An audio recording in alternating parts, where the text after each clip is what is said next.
पाकिस्तान टूट जाएगा, बिखर जाएगा, ये है वो खत्म हो जाएगा। पाकिस्तान खत्म नहीं होने वाला है। You should always be ready to engage them in dialogue. That's why diplomatic relations are made. ये अच्छी बात है कि अगर आरएसएस के जनरल सेक्रेटरी ने ये बात कही है कि हमें पाकिस्तान के साथ बातचीत करनी चाहिए। अचानक राष्ट्रीय स्वयंसेवक संघ यानी आरएसएस पाकिस्तान से मोहब्बत की बातें क्यों करने लगता है, ये एक बड़ा सवाल है। जो आरएसएस हमेशा, जो भारतीय जनता पार्टी हमेशा एंटी पाकिस्तान बात करती रहती है। आरएसएस के जनरल सेक्रेटरी का कि पाकिस्तान से जनता के बीच संबंध होने चाहिए और बातचीत होनी चाहिए। ये सब अब इसलिए हो रहा है क्योंकि ऑपरेशन सिंदूर में भारत को मुंह की खानी पड़ी। नाजरीन, जनूबी एशिया की सियासत का रुख बदल रहा है और वो मगरूर लहजे जो कल तक सर्जिकल स्ट्राइक्स और पाकिस्तान को तनहा करने की तड़ियां लगाते थे, आज अचानक मौन हो चुके हैं। जी हाँ दोस्तों, चांकिया के चेलों की अकल ठिकाने आ गई है और उन्हें ये कड़वा सच हजम करना पड़ रहा है कि वो पाकिस्तान से पंगेबाजी अब अफोर्ड नहीं कर सकते। ये हम नहीं कह रहे, बल्कि ये इतराफ़ खुद भारत के उस बॉर्डर लाइन तबके की तरफ से आ रहा है जो पाकिस्तान दुश्मनी की बुनियाद पर अपनी सियासत चमकाता है। 13 मई को इंतहा पसंद हिंदू तंजीम आरएसएस के जनरल सेक्रेटरी दत्तात्रेय होसाबले ने बयान दिया कि पाकिस्तान से बातचीत के दरवाजे हमेशा खुले रखने चाहिए। दोस्तों, आरएसएस वो तंजीम है जिसकी बुनियाद ही मुसलमान दुश्मनी पर रखी गई है। इस तंजीम के जनरल सेक्रेटरी यानी ताकतवर शख्सियत की जानिब से पाकिस्तान से दोस्ती का बयान कोई मामूली यू टर्न नहीं है। सिर्फ आरएसएस के सेक्रेटरी जनरल ही नहीं, इंडिया के साबिक आर्मी चीफ मनोज नरवा ने भी उनकी तायद कर रहे हैं कि पाकिस्तान के साथ बातचीत का रास्ता खुला रहना चाहिए। इंडियन खुफिया एजेंसी रा के साबिक सरबराह एएस दिल्लत ने गुज़श्ता रोज़ सारी बात ही समेट दी। उन्होंने इतराफ़ किया कि पाकिस्तान को तनहा करते करते भारत खुद तनहा हो गया। उनका ये इतराफ़ साबित करता है कि भारतीय राजधानी दिल्ली में इस वक्त खलबली मची हुई है। हर बात पर पाकिस्तान के खिलाफ राय का पहाड़ खड़ा करने वाला इंडियन मीडिया भी इन बयानात को भरपूर कवरेज दे रहा है और किसी भी किस्म के जहरीले प्रोपेगेंडे से ग्रेज कर रहा है, जो ये जाहिर करता है कि इन तमाम बयानात को मोदी सरकार की मुकम्मल आशीर्वाद हासिल है। वैसे भी भारत की अंदरूनी सियासत को जो लोग जानते हैं उन्हें मालूम है कि बीजेपी जिस मामले पर अवामी राय यानी पल्स जानना चाहती है वो आरएसएस के जरिए कहलवाती है ताकि अवामी रद्द-ए-अमल जांचा जा सके। अब मिलियन डॉलर सवाल ये है कि अचानक भारत के हार्ड लाइन तबके में क्यों और कैसे पाकिस्तान की मोहब्बत जाग गई और जंग की धमकियां देने वाले क्यों अमन की बात करने लगे हैं। भारतीय इंतहा पसंदों के लहजे की ये नरमी अचानक और बिला वजह नहीं, इसके पीछे वाशिंगटन से उठने वाला वो सियासी तूफान है जिसने नई दिल्ली की नींदें उड़ा दी हैं।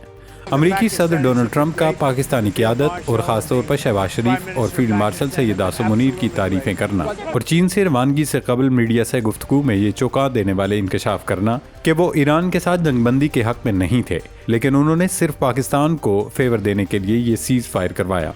सदर ट्रंप का ये बयान मोदी और उसके हवारियों के लिए किसी भयानक ख्वाब से कम नहीं है। भारत को अब ये खौफ सता रहा है कि अगर ट्रंप ने माजी की तरह एक बार फिर मसला कश्मीर पर सालिसी की टांग अड़ा दी तो उनका दहाइयों पुराना बयानिया ताश के पत्तों की तरह बिखर जाएगा। इसीलिए ट्रंप के खौफ और पाकिस्तान की बदलती हुई आलमी पोजीशन ने भारत को घुटनों पर आने पर मजबूर कर दिया है। इस पूरी सूरत हाल के बाद अब कई संजीदा सवालात जन्म ले रहे हैं। क्या आरएसएस और साबिक भारतीय जर्नैलों का ये बदला हुआ लहजा वाकई अमन की ख्वाहिश है या ये डोनाल्ड ट्रंप के खौफ से बचने के लिए सजाई गई एक आर्जी सफारती शतरंज है?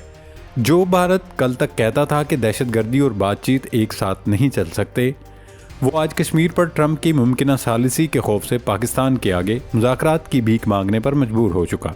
अब देखना ये होगा कि पाकिस्तान को अब भारत की इस मजबूरी का फ़ायदा उठाते हुए अपने दरीना मौक़िफ़ पर न सिर्फ मजबूती से डट जाना चाहिए बल्कि इंडिया की उस नाम नेहाद दिखावे की यू टर्न डिप्लोमेसी पर नज़र भी रखनी चाहिए।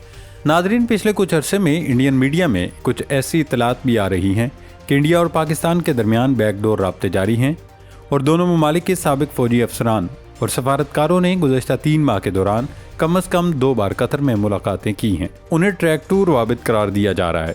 सिर्फ इंडियन मीडिया ही नहीं बल्कि बीबीसी ने भी ऐसी 2 मीटिंग्स की तस्दीक की थी। बीबीसी का दावा है कि ये मुलाकातें पिछले साल होने वाली जंग के बाद हुई। अलबत्ता इन मुलाकातों से मुतल्लिक पाकिस्तान या इंडिया दोनों ने ही सरकारी सतह पर कोई ऐलान नहीं किया। अलबत्ता पाकिस्तान के दफ्तर खारजा के तर्जुमान ताहिर हुसैन अंदरावी ने हफ्तावार प्रेस ब्रीफिंग में एक सवाल के जवाब में कहा, इंडिया के अंदर जो आवाज़ें बातचीत का मुतालबा कर रही हैं वो ज़ाहिर एक मुस्बत पेशरफ्त है। हम उम्मीद करते हैं कि इंडिया में जोश की बजाय होश गालिब रहेगा। वो मुखासमत जो पिछले कई महीनों और पिछले सालों से जारी है ख़त्म हो जाएगी और इस तरह की मज़ीद आवाज़ों की राह हमवार हो जाएगी। हम यकीनन देखेंगे कि आया इंडिया में उन आवाज़ों पर कोई सरकारी रद्द-ए-अमल सामने आता है।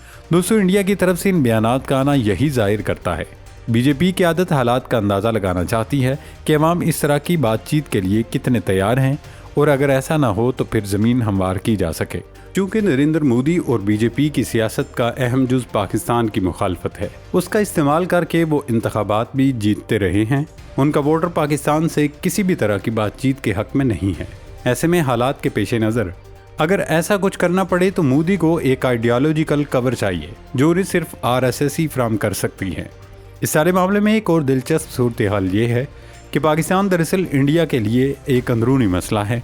इससे कोई भी मुज़ाकरात का अमल पेचीदा हो जाता है। अलबत्ता ये इशारा ज़रूर मिल रहा है कि ऑपरेशन बुनियाद मरसूस के बाद अब रूल्स ऑफ गेम तब्दील हो चुके हैं और इंडिया में पाकिस्तान से मुतल्लिक मामलात पर नए सिरे से गौर हो रहा है। दरअसल भारतीयों को ये अंदाज़ा हो चुका है कि पाकिस्तान इतनी कमज़ोर रियासत नहीं जितना कि बॉलीवुड की फिल्मों में उन्हें दिखाया और बताया जाता है कि अकेले सनी देओल पूरे पाकिस्तान को शिकस्त देकर भारत पहुंच जाते हैं, या धुरंधर में रणवीर सिंह अकेले पूरे कराची पर भारी पड़ जाते हैं। भारतीयों के जहनों में बैठी ये गलत फहमी थी जिसकी वजह से उन्होंने ऑपरेशन सिंदूर के दौरान लाहौर की बंदरगाह पर इंडियन फौज का कब्जा करवाया, पाकिस्तान का नक्शा तब्दील करवाया, कराची के 3 हट्टी एयरबेस को तबाह करवाया, बिलावल और शहबाज शरीफ को बुर्का पहनाकर मुल्क से फरार करवाया। हालांकि हकीकत में ऐसा कुछ नहीं हुआ था। तो अब भारतीयों की ये गलत फहमी दूर हो गई है और यही वजह है कि अब वहाँ से ये आवाज़ें उठ रही हैं कि हमें पाकिस्तान के साथ ताल्लुकात को बेहतर बनाना चाहिए। अब पाकिस्तान ने तो हमेशा की तरह भारत से आने वाली तजवीज़ का खैर मकदम किया है, लेकिन सवाल ये है कि क्या ये बेल मुंडे चढ़ पाएगी?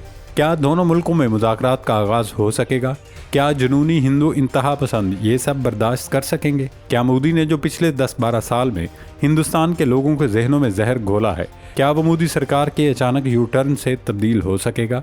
इसका जवाब ज़ाहिर है नफ़ी में है, क्योंकि मोदी की तकरीरों से लेकर बॉलीवुड की फिल्मों तक धड़ाधड़ ऐसी फिल्में बनाई गई और ऐसा बयानिया तश्कील दिया गया जिसका वाहिद मकसद पाकिस्तान और मुसलमानों को दुश्मन साबित करना था। नाजरीन, तारीख का एक सीधा सा उसूल है कि नफ़रत का जो जिन बोतल से एक बार बाहर निकल आए वो खुद अपने एक आका को भी निगल जाता है। मोदी सरकार ने पिछले 10 सालों में बॉलीवुड के स्क्रिप्ट्स और गोदी मीडिया के जरिए जिस जुनूनी कौम परस्ती की फसल बोई थी, आज वो खुद उसके बोझ तले दब चुकी है। ये जो दिल्ली से अचानक अमन की रागनी सुनाई दे रही है और बैकडोर राब्तों की खिचड़ी पक रही है, ये रवैयों या ख्यालात की तब्दीली नहीं बल्कि मोदी सरकार की मजबूरी है। नई दिल्ली के हुक्मरान ये अच्छी तरह जान चुके हैं कि अब रूल्स ऑफ गेम तब्दील हो चुके हैं। अब ये वो पाकिस्तान नहीं जिसे दबाया जा सके।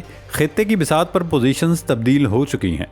वाशिंगटन का मूड बदल चुका है और ऑपरेशन बुनियाद मरसूस ने यह वाज़े कर दिया है कि बॉलीवुड की ख्याली स्क्रिप्ट और ज़मीनी हकीकत में ज़मीनों आसमान का फ़र्क है। आसान लफ्ज़ों में ये कहा जा सकता है कि मोदी सरकार एक ऐसी बंद गली में फंस चुकी है कि उसके पास उससे निकलने का कोई रास्ता नहीं, और यही वजह है कि उसने पाकिस्तान से मोहब्बत और दोस्ती की पींगे बढ़ाना शुरू कर दी हैं। लेकिन अब मोदी एंड कंपनी के लिए परेशानी ये है कि अगर वो ट्रंप के खौफ और पाकिस्तान के बदले हुए तेवर देखकर मुज़ाकरात की मेज़ पर बैठते हैं तो उनका वो वोटर उनका गिरबान पकड़ लेगा जिसे उन्होंने 10 साल सिर्फ पाकिस्तान दुश्मनी का चूरन बेचा है। अगर वो मुज़ाकरात पर आमादा नहीं होते तो आलमी तन्हाई का जो गड़ा उन्होंने पाकिस्तान के लिए खोदा था, अब वो खुद उसके किनारे पर खड़े हैं। RSS को आगे करना दरअसल मोदी का वो सियासी हिफाजती हिसार यानी आइडियोलॉजिकल शील्ड है जिसके बगैर वो अपने ही अवाम को मुंह दिखाने के काबिल नहीं रहे। पाकिस्तान ने मुज़ाकरात की बात को मुस्बत करार देकर गेंद मोदी की कोर्ट में फेंक दी है। अब देखना है कि मोदी सरकार क्या करती है, लेकिन उसके साथ ही पाकिस्तान को भी खबरदार रहना होगा कि कहीं ऐसा ना हो मोदी एक तरफ पाकिस्तान के साथ मुज़ाकरात का डोल डालें और दूसरी तरफ अजीत डोवल को इशारा करें कि वो कोई नया खेल खेले। लेकिन मोदी और उसके हवारियों को अब ये अंदाज़ा हो जाना चाहिए कि पाकिस्तान हार्ड स्टेट बन चुका है और उसकी तरफ अगर किसी ने मैली आंख से देखने की जुर्रत की तो उसका वो हशर होगा कि तारीख याद रखेगी। अल्लाह रब्बुल इज़्ज़त पाकिस्तान की हिफाजत फरमाए, दुश्मनों को नेस्तो नाबूद करे। पाकिस्तान जिंदाबाद।